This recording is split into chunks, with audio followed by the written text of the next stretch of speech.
You wake up to the sound of chimes.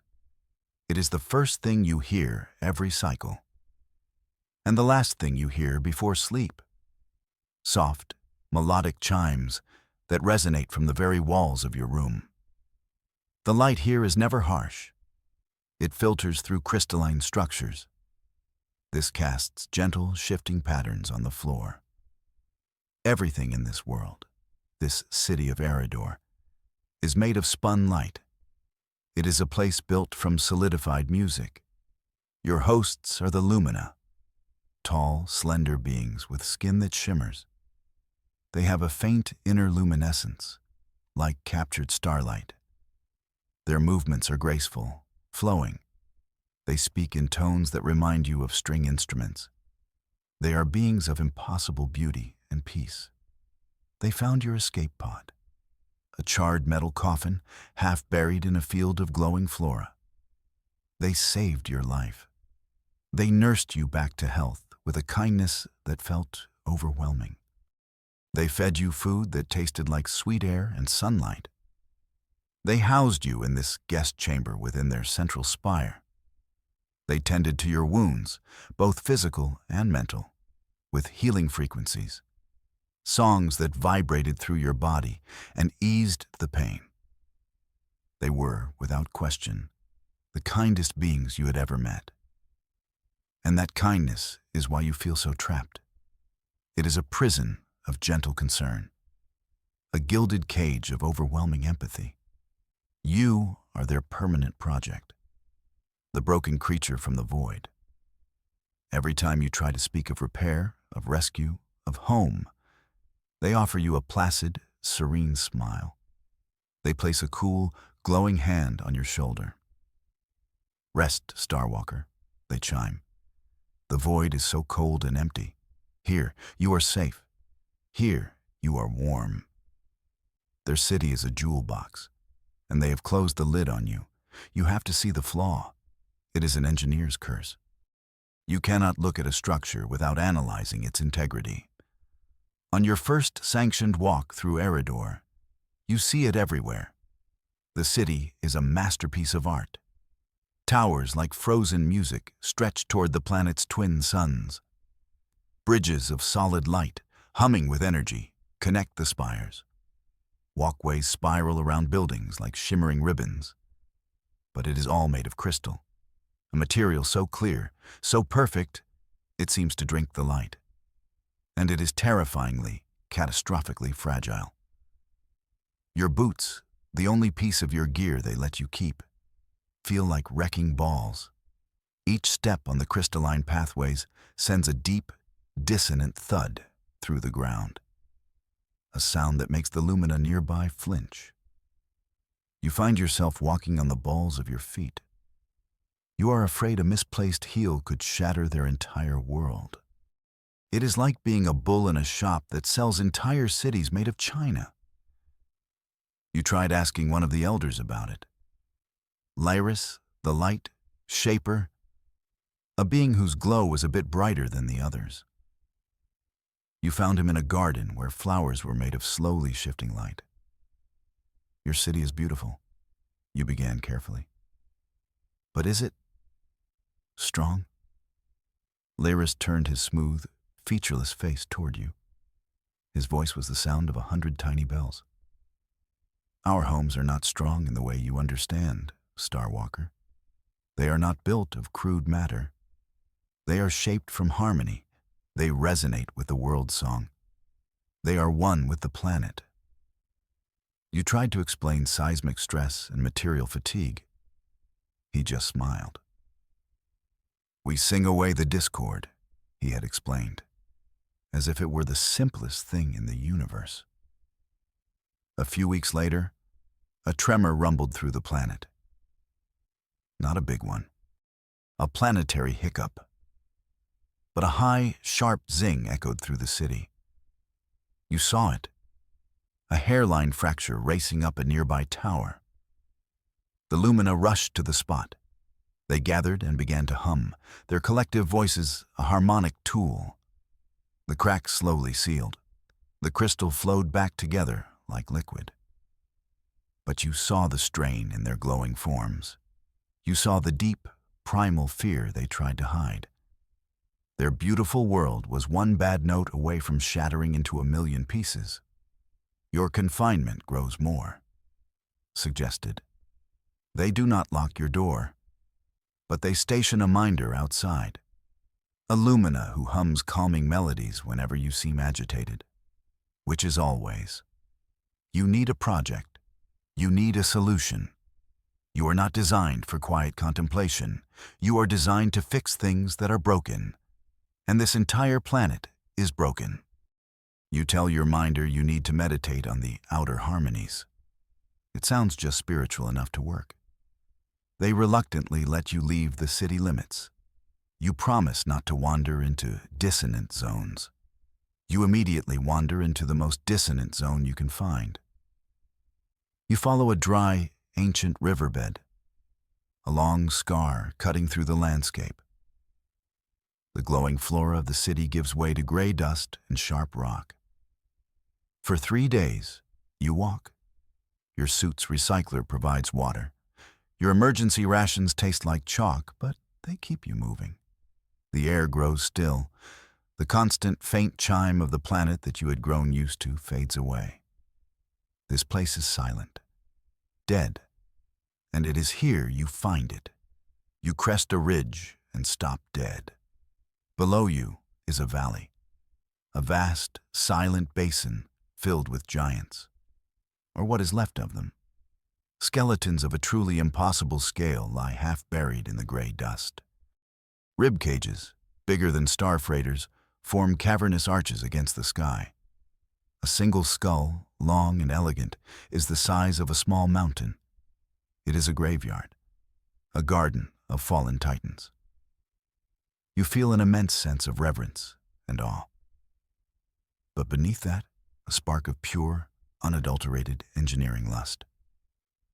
You slide down the dusty slope and approach the nearest skeleton. A femur, thick as a support column, juts from the ground. You rap your knuckles against it. The sound is a dull, solid thunk. No echo, no vibration. You draw your multi-tool and activate the material scanner. The light plays over the surface. The readings that scroll across your helmet's display make you laugh out loud. A short, sharp bark of a laugh that sounds alien in the profound silence. The material's density, its tensile strength, its resistance to sheer stress is off the charts. It is a bioceramic, organically grown. It is stronger than any alloy you have ever seen or read about. This is not just a solution. This is salvation, lying here in the dust, waiting. You return to Eridor with a purpose that feels like a physical weight. You carry a piece of your discovery with you, a shard of bone no bigger than your hand.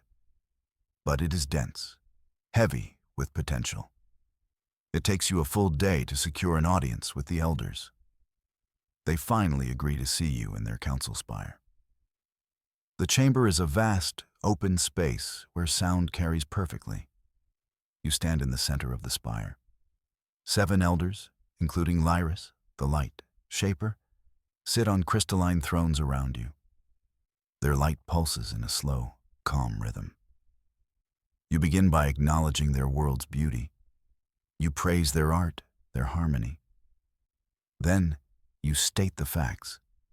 You speak of the tremor, of the cracks, of the fundamental weakness of their designs. You talk about storms you have seen on other worlds, forces that would not just crack their city, but would wipe it from the face of the planet. Then, you present the bone shard. You place it on the glowing floor between you. This is the answer, you say, your voice echoing in the chamber. We can build with this. We can use the strength of the titans who came before. We can build shelters that will survive anything. We can build a future that is not made of glass. The silence that follows is absolute. It is a physical presence in the room. The calm, pulsing light of the elders stops. It freezes, then dims. They stare at the bone shard, not with curiosity, but with a unified, recoiling horror. Their faces, usually serene, are now masks of disbelief and disgust. It is as if you had vomited a plague onto their pristine floor. Lyris, the light shaper, rises slowly from his throne.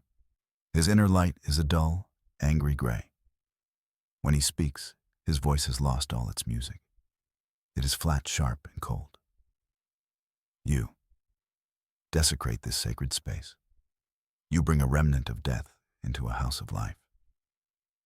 He points a long, glowing finger at the shard. Those are the great ancestors. Their physical echoes are holy. They are to be revered, not broken. To be honored, not used as crude material. He looks at you, and for the first time, you see something other than peace in Illumina's eyes.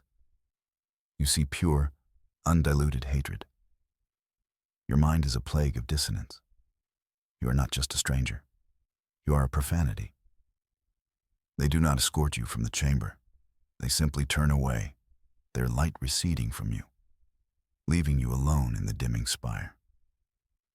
Your great idea has just made you the single most hated being on the planet. Their verdict is clear. You are not just wrong. You are sacrilegious. Their judgment is swift. You are confined to your room again. This time, there is no pretense of it being for your own good. It is a punishment. The minder outside your door is no longer humming calming tunes. He stands as a silent, glowing statue of disapproval. They believe your mind is corrupted, a dissonant blight upon their perfect harmony.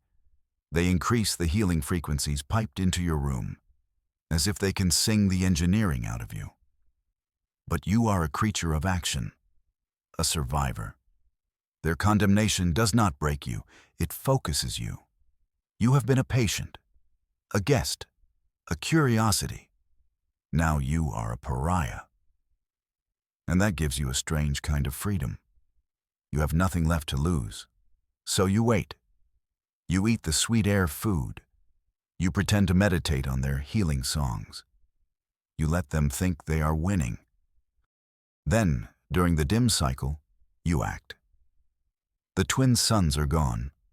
The city is bathed in a soft, ambient glow from the crystal itself. Your minder stands perfectly still, lost in a deep, resonant trance. You move with a silence you did not know you possessed. You slip out of your room, down the spiraling walkway, and into the quiet streets. You are a ghost in their machine of light. You make your way out of the city, back to the one place that makes sense. The Valley of Titans. The Garden of the Fallen. This time it does not feel like an exploration. It feels like a pilgrimage to your own forbidden church. You salvaged your tools from the escape pod wreckage weeks ago, hiding them under your bed. A plasma cutter, a small-scale fabricator, and a kinetic driver. They are dented and scarred, but they work. This time you brought them all. You find the perfect starting point. A single, magnificent rib from a long-dead behemoth. It curves up from the dust, a perfect arch of potential strength. You take a deep breath. The air here is thin and cold. You ignite the plasma cutter. Its harsh, electric whine is a violent scream in the valley's profound silence. It is the sound of heresy, the sound of survival. Slowly, painstakingly, you begin to cut, severing the first bone for your new world. Your secret workshop does not stay secret for long. A few days into your work, you see them, on the ridges overlooking the valley. Solitary, glowing figures, lumina patrols, gliding on silent currents of air. They do not approach, they do not speak. They simply watch. Their forms are like silent, judging specters against the darkening sky. They are witnesses to your blasphemy. Word of your project spreads through Eridor like a poison. The story morphs with each telling. You are not just building a shelter. You are raising an army of the dead. You are carving profane symbols into the sacred echoes.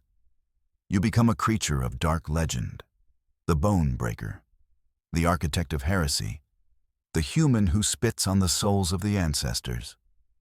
Children are told stories about you to make them behave. You are the monster in the Gray Valley. The elders make it official. They issue a decree, broadcast on the city's harmonic network. The Star Walker, the human, is an outcast. His actions are an abomination. His thoughts are a sickness. No Lumina is to speak to him. No Lumina is to aid him. The path back to the city is now barred, not by walls, but by glowing sentinels who will simply turn you away. They revoked your access to their food, their water, their kindness.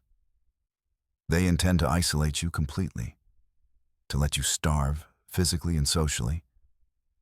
But you are an engineer. You always have a contingency plan.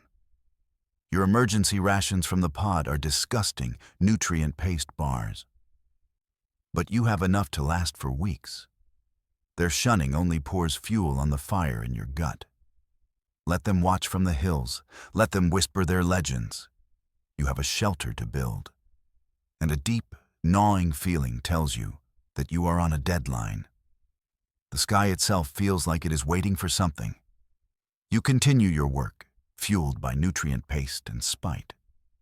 You manage to cut several massive ribs free. You drag them into a rough circle, the beginnings of a wall. You use the kinetic driver to hammer foundation pylons, sharpened bone fragments, deep into the packed earth. It is hard, brutal work. Your muscles ache, your hands are raw. The structure taking shape is ugly. A stark, brutalist dome of bone. A scar on the face of this elegant world. Then, one afternoon, the sky changes. The pale blue of the twin suns bleeds into a grim slate gray. The wind picks up, not the gentle breezes of Eridor that carry soft chimes. This is a raw, angry wind. It howls down from the mountains, kicking up clouds of dust. A storm is coming, a real one. You see the distant glow of Eridor intensify. The Lumina are retreating into their spires. They are beginning their songs of mending, preparing for the inevitable damage. They are about to sing against a hurricane. You scramble inside your half-finished dome. You huddle behind a wall made from the spine of a forgotten god. The wind hits the structure with the force of a physical blow. The sound is not the high-pitched crack of crystal. It is a deep, resonant thrum, the sound of a colossal drum. The dome groans under the strain, the bones settling into the earth. But nothing breaks. Nothing shatters. It is like being inside the chest of a living, breathing giant. Solid, immovable, unyielding. The storm rages for hours, a symphony of chaotic fury. Then, as quickly as it began, it passes. The wind dies down. The silence that returns is even deeper than before. You cautiously step outside. The air is scoured clean. The dust has settled. You look toward the distant spires of Eridor, and your heart sinks. Even from miles away, you can see the damage. Several of the smaller spires are gone, simply vanished. A long, elegant bridge of light that you once walked across is missing, a gaping hole in the city's heart. And carried on the newly calm air, you hear a faint sound, a high, wavering music. The sound of hundreds of voices, strained and thin. The sound of a people trying to sing their broken home back together. You look back at your ugly bone shelter. It stands without a single scratch. For 3 days after the storm, there is only silence from the city. You imagine them, frantically working to repair the damage, singing until their voices give out. You continue your own work, reinforcing your dome. You feel a grim sense of vindication. but also a profound sadness for them. They are so blind, so fragile. On the fourth day, you see a lone figure approaching from the direction of the city. A single glowing form moving steadily across the gray plains. This is new. Their patrols always kept their distance. Their sentinels never left their posts. An individual approaching you, alone, is an unprecedented event. You stop your work, grabbing a heavy shard of bone you've been using as a hammer, just in case. It is a younger Lumina. You can tell by the vibrancy of her inner light. It pulses with a quick, curious rhythm, not the slow, serene confidence of the elders. She stops about 20 paces from your bone structure. She does not look at you with the horror you are used to. She looks at the dome. Her gaze is analytical, calculating. She is not seeing heresy. She is seeing a structure that survived. It stood, she says. Her voice is different from the others. Not musical, but clear and direct, like a focused beam of light. The wind song was dissonant. It broke the third harmony spire. Our songs of mending were not strong enough. She gestures with a long, slender hand towards your creation. Your building did not seem to notice the wind at all. You remain silent, watching her. This could be a trick, a new tactic from the elders. I am Alara, she says, her voice hesitating for a fraction of a second. I am a crystal weaver. I shape the light into dwellings. The elders believe the ancestors protected this place. I do not. She takes a single, cautious step forward. I believe your design is superior. I wish to understand the science of your echoes. You lower the bone hammer. You give her a slow, deliberate nod. You motion for her to come closer. A cautious, crystalline hand is reaching out. She might be your first ally. She might be a spy. At this point, you are desperate enough to take the risk. You start by showing Alara, the weaver, the material itself. You lead her to the massive femur you first scanned. You invite her to touch it.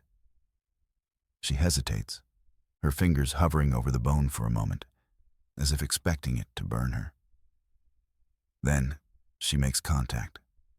Her light flickers as she processes the sensation, the sheer density of it, the weight, the reality of it. It is so.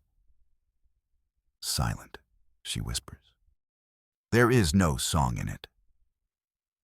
It doesn't need a song, you reply. Its strength is in its structure. You spend the next few hours giving her a crash course in material science. You explain the concept of a composite. How the interplay of organic and mineral components on a microscopic level creates a resilience far greater than either part alone. You draw diagrams in the dust with a stick. You talk about hollow spaces for lightness and load-bearing columns for support. You avoid your complex jargon, speaking of it in terms she might grasp. Like a forest of tiny pillars, all braced against each other. She listens with an intensity that surprises you. She asks questions. Sharp, insightful questions about stress points and shear vectors. Her mind, accustomed to thinking in terms of resonance and harmony, begins to map your mechanical principles onto her own understanding of the world. So the vibration does not shatter it, she concludes, because its internal shape is designed to absorb the dissonance, to quiet it. It is a surprisingly poetic way of describing shock absorption. Exactly, you say. You are a fast learner. You teach her how to use your tools. The plasma cutter is too heavy for her, but she understands the principle. She watches, mesmerized, as you carve a clean line through a colossal vertebra. But she brings her own skills to the project. She shows you how she can focus her inner light through a small crystal. creating a beam intense enough to polish the rough-cut edges of the bone, revealing microfractures you would have missed. You are an engineer of the macro. She is an artist of the micro. Together, you form an unlikely, heretical team. She is no longer just a curious observer. She has become your first and only apprentice. With Alara's help, your progress accelerates. But a new worry gnaws at you. The storm was a test, a warning. What happens when the real thing comes? You need data. You need to know what you are truly up against. You and Alara make a trip back to your crashed escape pod. Most of its systems are fried beyond repair. The comms array is a melted slag. But some of the environmental sensors might still be functional. It takes 2 days of delicate work, of rerouting power from the pod's last functioning energy cell, of bypassing fried circuits. But you manage to get a single monitor to flicker to life. It is displaying a stream of atmospheric data: pressure, tectonic resonance, magnetic field fluctuations. At first, it all looks like meaningless static. You need a baseline, a sense of what is normal for this world. You let the sensors run for a week. Every evening, you and Alara analyze the data. She learns to read the graphs, to see the planet's rhythm in your numbers. Then, on the 8th day, you see it, a new pattern emerging from the noise. It is faint at first, a deep, cyclical pulse in the planet's tectonic resonance, a wave that repeats every 17 hours. And with each cycle, its amplitude grows, exponentially. You run a dozen diagnostic simulations.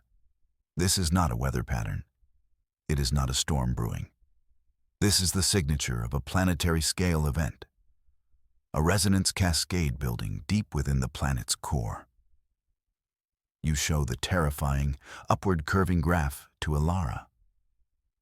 She does not need to understand the math. She can feel it. She places her hand on the monitor, and her own light seems to flicker in time with the deadly pulse on the screen. "This is not a wind song," she whispers, her voice filled with a new, ancient dread. "This is the great silence." It is a myth from her people's oldest histories, a cyclical cataclysm that scours the surface clean, a planetary hyperstorm that erases everything, a reset button for the world. Her people see it as a time of sacred renewal. You see it for what it is, an extinction-level event, and your projections say it will arrive in 27 days. Alara does not hesitate.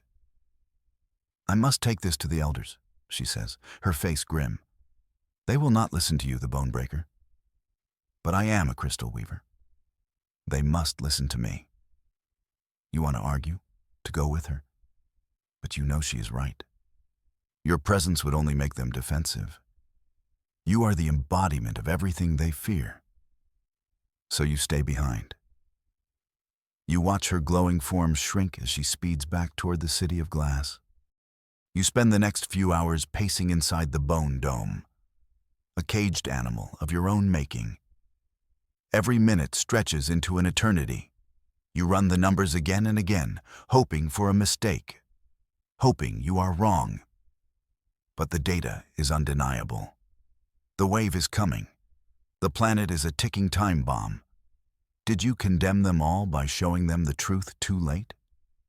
Or was their fate sealed the moment they decided to build their homes from fragile light? Hours later, as the twin suns begin to set, you see them. A river of light flowing from the city. At first, you think it is a patrol, an army coming to destroy you and your blasphemous work. But as they get closer, you realize they are not marching, they are shuffling. A silent, somber procession. The entire population of Eridor. Hundreds of Lumina, their inner glow dim with fear and disbelief. At the very front of the crowd, walking beside Alara, is Lyris, the light shaper. The elder who condemned you stops just before the entrance to your dome. He does not meet your eyes. His gaze is fixed on the massive arch of bone above you. His perfect, serene face is cracked with desperation. The Weaver's data confirms the ancient resonance, he says. His voice is brittle like glass about to shatter. The great silence is coming. He finally looks at you. There is no hatred in his eyes now. Only the cold, stark terror of a man facing the complete annihilation of his people. Your profane methods, your bone craft, it is all we have left. It is our only hope. There is no apology, no admission that he was wrong. Just a raw, desperate plea from a dying civilization.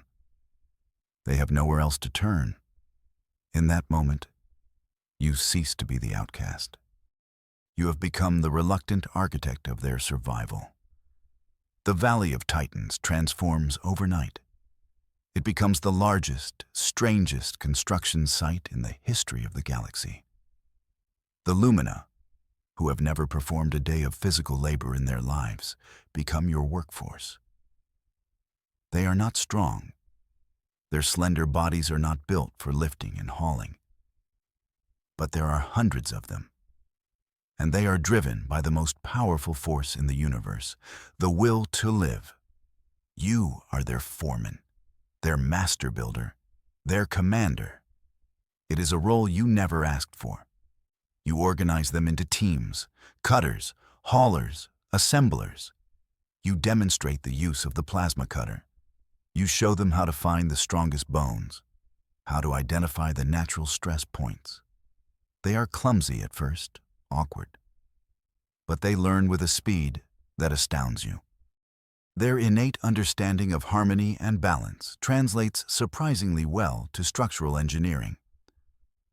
What should take a fleet of heavy construction mechs, you are achieving with sheer numbers and desperate ingenuity. Alara is your second in command. She is the bridge between your world of physics and their world of faith. She translates your instructions.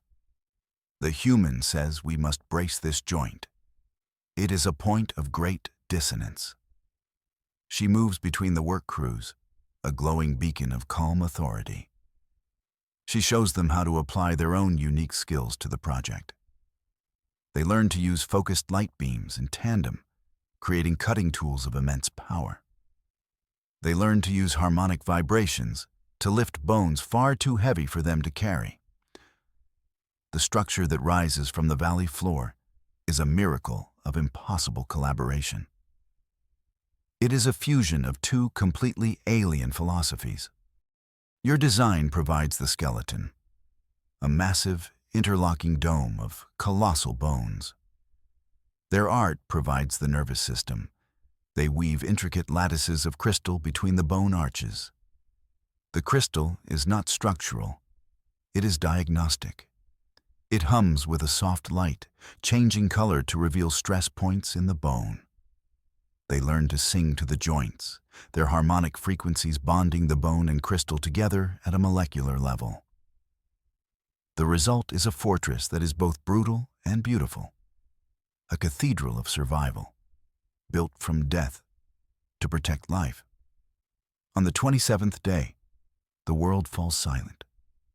The constant, gentle hum of the planet vanishes. The wind stops. The air becomes unnervingly still. The sky, once a pale blue, darkens to a deep, bruised purple. It is a silence full of pressure, a quiet that feels heavier than any sound. The planet is holding its breath before the final scream.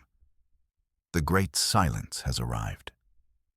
You stand at the entrance to the great citadel, urging the last of the Lumina inside. They move in a daze, their faces blank with terror. Lyris, the elder, is the last one in. He pauses and looks back one last time at the world, at the spot where the crystal spires of Eridor once stood. He then turns to you and gives a single, solemn nod. You and Alara push the massive doors shut. They are carved from the skull of a titan, and they close with a deep, final boom. You seal them from the inside, plunging the great hall into a dim, colored twilight. The only light comes from the glowing crystal laced through the walls and from the frightened people themselves. Then, the floor begins to vibrate. It is not a tremor. It is a hum, a low, resonant frequency that starts deep within the planet and rises up through the bone foundations. It is a sound you feel more than hear, in your teeth, in your bones, in your very marrow. The planetary dirge has begun. The storm is not made of wind or rain. It is a rolling wave of pure kinetic force, a shock wave designed to scour a world's surface clean. You stand with Alara and Lyris in the heart of the citadel. You can only watch the crystal in the walls as it begins to glow violently, singing a song of pure terror. Outside, a civilization is being erased, and all you can do is trust in the strength of the dead. The citadel groans, a deep, agonizing sound of 1,000 stressed joints.